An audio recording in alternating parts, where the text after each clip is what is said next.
43 imigran asal Sri Lanka yang terdampar minggu lalu di perairan Aceh diduga korban sindikat perdagangan manusia trafficking.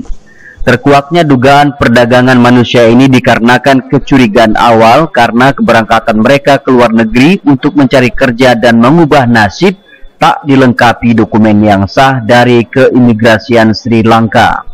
Bahkan mereka harus membayar Rp150.000 Sri Lanka untuk bisa naik ke kapal, dan mereka dijanjikan untuk bekerja di Australia.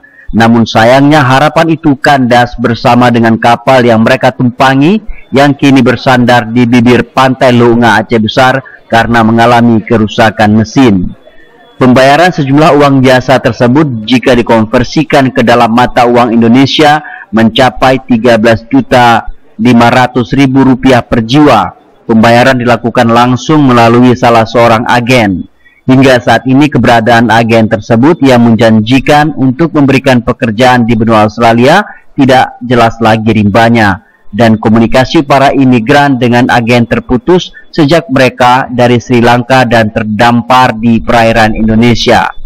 Hal ini diungkapkan oleh para imigran gelap saat diwawancarai oleh Pelita On TV di lokasi karantina imigrasi Lok Semawe yang berlokasi di Desa Puntut, Kecamatan Blangmangat, Kota Lok Semawe.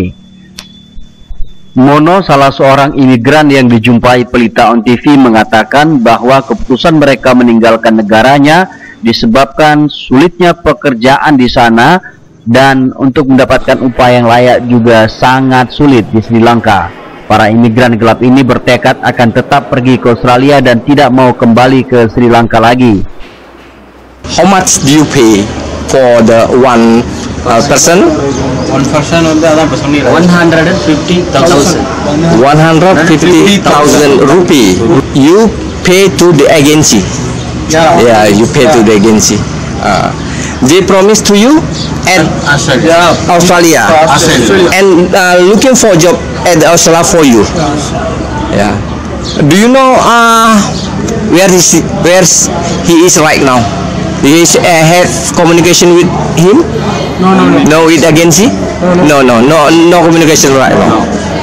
Namun hasil koordinasi pemerintah Indonesia dengan pemerintah Sri Lanka memutuskan para imigran gelap ini akan dipulangkan kembali ke negaranya.